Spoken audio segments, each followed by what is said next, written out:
ഒരു DSLR camera മേടിക്കുക എല്ലാവരുടെയും ഒരു ആഗ്രഹമാണ് അല്ലേ. DSLR ക്യാമറ വാങ്ങുമ്പോൾ നമുക്ക് കമ്പനിയായിട്ട് കൂടെ കിട്ടുന്ന ഒരു ലെൻസാണിത്. എന്ത് 18-55. ഇതിൻ്റെ അപ്പർച്ചർ വന്നിട്ട് 3.5 to 5.6 ആണ് ഉള്ളത്. നിങ്ങൾക്ക് കണ്ടാൽ മനസ്സിലാവും. ഇതിൽ ഇല്ല, കാരണം ഞാൻ മുഖം ഫേസ് ഫോക്കസ് ഇട്ടതുകൊണ്ട് ഇതിനടുത്തേക്ക് കാണിച്ചാലും മുഖം പോയി കിട്ടി. അപ്പോൾ ഈ ഒരു ലെൻസാണ് പൊതുവെ കിറ്റ് ലെൻസായിട്ട് വരുന്നത്. പക്ഷെ സത്യത്തിൽ ഈ ഒരു ലെൻസിന് തീരെ ക്വാളിറ്റി ഒന്നും ഇല്ല കേട്ടോ. കാരണം ഒരു DSLR ഉപയോഗിക്കുന്ന എല്ലാവർക്കും അറിയാം. പക്ഷെ ഒരു തുടക്കക്കാരൻ എന്നാലേ നമുക്ക് പലർക്കും അറിയില്ല. ഒരു 3.5 18-55 കിറ്റ് ലെൻസിന്, അതായത് നമ്മുടെ ആഗ്രഹം എന്താണ്, നമ്മുടെ ഫോട്ടോ എടുക്കുമ്പോൾ അല്ലെങ്കിൽ വീഡിയോ എടുക്കുമ്പോഴൊക്കെ നമ്മുടെ ബാക്ക്ഗ്രൗണ്ടൊക്കെ ഇപ്പം അവിടെ ഒരു സ്റ്റാൻഡൊക്കെ ഉണ്ട് കേട്ടോ. ഇപ്പം ഞാനിവിടെ ഇത്ര അകലെ പിടിച്ചു, ഇതൊന്നും ഫോക്കസിലില്ല, എൻ്റെ മുഖം മാത്രമേ ഫോക്കസിലുള്ളൂ. ഇപ്പം ഈവൻ ഇത്ര വന്നാലും ഇത് ഫോക്കസിലില്ല, എൻ്റെ മുഖം തന്നെ ഫോക്കസിൽ. അതായത് നമ്മുടെ ബാക്ക്ഗ്രൗണ്ടൊക്കെ ബ്ലേർഡായി പോയിട്ട് ഫോട്ടോ എടുക്കാനും വീഡിയോ എടുക്കാനും നമ്മുടെ ബാക്ക്ഗ്രൗണ്ടൊക്കെ ഒന്ന് ക്ലിയർ ആയിട്ട് കാണാൻ പാടില്ലാത്ത രീതിയിൽ അടിപൊളി ഫോട്ടോ കാണണം അല്ലെങ്കിൽ വീഡിയോ കാണണം എന്ന് എല്ലാവർക്കും വലിയ ആഗ്രഹം. അപ്പം അതിന് ഈ 3.5 സ്റ്റാർട്ടിങ്ങിലൊന്നും നമുക്ക് കിട്ടില്ല. ഒരു 2.8 താഴെ അല്ലെങ്കിൽ 2.4 താഴെയൊക്കെയാണ് നമ്മൾക്ക് ഒരു ബാക്ക്ഗ്രൗണ്ടൊക്കെ ബ്ലേർഡായിട്ട് കിട്ടുള്ളൂ. അപ്പോൾ 1.8 ഫിക്സഡ് ആയിട്ട് വരുന്ന ഒരു 50mm ലെൻസ് ഉണ്ട് കാനോൻ്റെ. അപ്പോൾ അതിലാണ് ഇപ്പോൾ ഈ വീഡിയോ ഷൂട്ട് ചെയ്യുന്നത്. അതിന് വന്നിട്ട് എനിക്ക് തോന്നുന്നു ഏകദേശം ഒരു നാട്ടിലത്തൊക്കെ ആണെങ്കിൽ ഒരു 10,000 രൂപ വില വരുന്നുണ്ടോ. ഇവിടെ നമ്മൾ ഏകദേശം 600 സംതിങ് ദിറംസിനാണ് നമ്മൾ മേടിച്ചത് ദുബായിൽ. അപ്പോൾ ഈ ഒരു ലെൻസിൽ 1.8 ഫിക്സഡ് ആണ്. അതായത് ഇത് 50mm ഫിക്സഡ് ലെൻസാണ്. നമ്മൾ ഏതൊരു പ്രശസ്തനായ ഫോട്ടോഗ്രാഫർ പറഞ്ഞിട്ടുണ്ട്, നമ്മൾ ഫോട്ടോ എടുക്കുമ്പോൾ നമ്മൾ സൂം ചെയ്തിട്ട് ലെൻസിനെ സൂം ചെയ്തിട്ട് ഒബ്ജക്റ്റിൻ്റെ അടുത്തേക്ക് പോകുന്നതിന് പകരം നമ്മുടെ കാലുകൊണ്ട് നടന്നിട്ട് ക്യാമറയും കൊണ്ട് അടുത്ത് ചെന്നിട്ട് നമ്മൾ ഫോട്ടോ സൂം ചെയ്തെടുക്കണം. സൂം ചെയ്യുന്നതിന് പകരം നമ്മൾ പോയെടുക്കണം എന്നാണ് പറയാം. അപ്പോൾ അത്തരത്തിൽ നോക്കുകയാണെങ്കിൽ 50mm ഫിക്സഡ് ലെൻസ് എന്ന് പറഞ്ഞു കഴിഞ്ഞാൽ വളരെ യൂസ്ഫുൾ ആണ്. വീഡിയോ ഒക്കെ ഷൂട്ട് ചെയ്യാന്നുണ്ടല്ലോ, കിട്ടിലാണ്. നമ്മുടെ മുഖമൊക്കെ ഇങ്ങനെ കറക്റ്റ് ഫോക്കസ് ആയിട്ട്, ഇപ്പം ഞാൻ എവിടെ മാറിയാലും മുഖത്തിൻ്റെ ഫോക്കസ് ഇങ്ങനെ തന്നെ ആയിരിക്കും, ഇല്ലേ? കറക്റ്റ് അല്ലേ? പിന്നെ ഈ 1.8ൻ്റെ പ്രത്യേകത എന്താ പറയുക, 1.8 നമുക്ക് വളരെ ലോ ലൈറ്റിലും നല്ല ക്ലിയർ ആയിട്ട് പിക്ചർ കിട്ടും. 1.8 അത്രയും, അതായത് വൈഡ് ഓപ്പൺ ആണ് 1.8 എന്നൊക്കെ പറയുമ്പോൾ.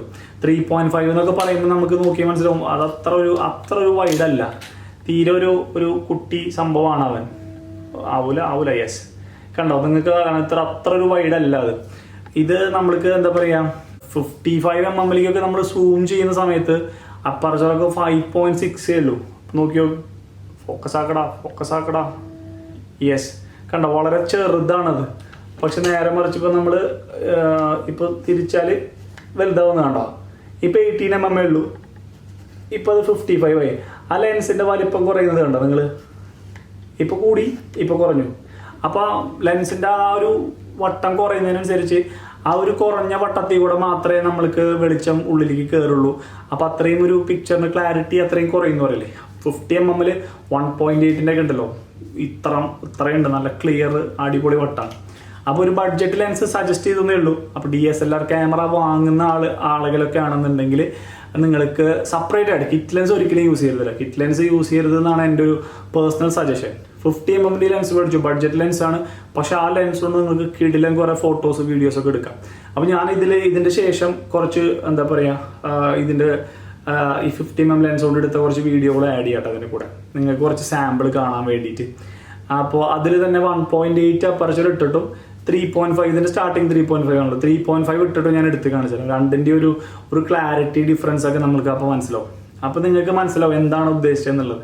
കാരണം പലർക്കും ഈ അപ്പർച്ചർ അല്ലെങ്കിൽ അതിൻ്റെ ഒരു റേഷ്യോ 1.8 3.5 എന്നൊക്കെ പറയുമ്പോൾ ക്ലിയർ ഒരു പിക്ചറിൽ ഒരുപാട് ആളുകളുണ്ട്, പ്രത്യേകിച്ച് ആദ്യമായിട്ട് മേടിക്കുന്ന ആളുകൾ. ഇതൊക്കെ വെറും തുടക്കക്കാർക്ക് വേണ്ടിയുള്ള വെറും ബേസിക്സ് ആട്ടാ. പ്രൊഫഷണലി ഫോട്ടോ എടുക്കുന്ന ആളുകളൊക്കെ ആണെങ്കിൽ ഈ വീഡിയോ ദയവ് ചെയ്ത് കാണരുതെന്നാണ് എൻ്റെ ഒരു അഭിപ്രായം. കാരണം നിങ്ങളൊക്കെ കളിയാക്കി കൊല്ലും നമ്മളെ ഈ വക ടിപ്സൊക്കെ പറഞ്ഞു കേട്ടാൽ. പക്ഷെ ആദ്യമായിട്ട് ഒരു DSLR ക്യാമറ മേടിക്കാൻ പോകുന്ന ഒരാളുകളൊക്കെ ആണെന്നുണ്ടെങ്കിൽ ഈ കിറ്റ് ലെൻസിന് പകരം മേടിക്കാവുന്ന ലെൻസാണ് കാനോൻ്റെ 50mm കിടിലൻ ലെൻസ് 1.8. 1.8 1.4 വരുന്നുണ്ട് അതിനകത്ത്. പക്ഷെ 1.4 കുറച്ച് എക്സ്പെൻസീവ് ആണ്. അവൻ കുറച്ചും കൂടി വൈഡ് ഓപ്പൺ ആണ്, കുറച്ചും കൂടി ഫീച്ചേഴ്സൊക്കെ വരുന്നുണ്ട്. അപ്പോൾ അതുകൊണ്ട് അത്രയും പോകണമെന്നില്ല. ഒരു മിനിമം ബഡ്ജറ്റ് നമ്മുടെ പോക്കറ്റിൽ ഒതുങ്ങുന്ന ലെൻസ് എന്ന് പറഞ്ഞാൽ 50mm 1.8 ലെൻസാണ്. അപ്പോൾ റിവ്യൂ ഒക്കെ നോക്കിയോളൂ. അതിൻ്റെ ഞാൻ ഈ വീഡിയോൻ്റെ താഴെ ഡിസ്ക്രിപ്ഷനിൽ അതിൻ്റെ അടുത്തൊരു ഏതെങ്കിലും ഒരു വീഡിയോൻ്റെ റിവ്യൂവിൻ്റെ ഒരു ലിങ്ക് കൂടി ഇടാം. അപ്പോൾ നിങ്ങൾക്ക് എൻ്റെ വീഡിയോ കണ്ടിട്ടും ക്ലിയർ ആയില്ലെങ്കിൽ ആ വീഡിയോയിലൂടെ കയറി നോക്കാം നിങ്ങൾക്ക്.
അപ്പോൾ എല്ലാവർക്കും ഉപകാരപ്രദമാണെന്ന് വിചാരിക്കുന്നു. അടുത്ത എന്തെങ്കിലുമൊക്കെ വീഡിയോ ആയിട്ട് തിരിച്ചു വരാം.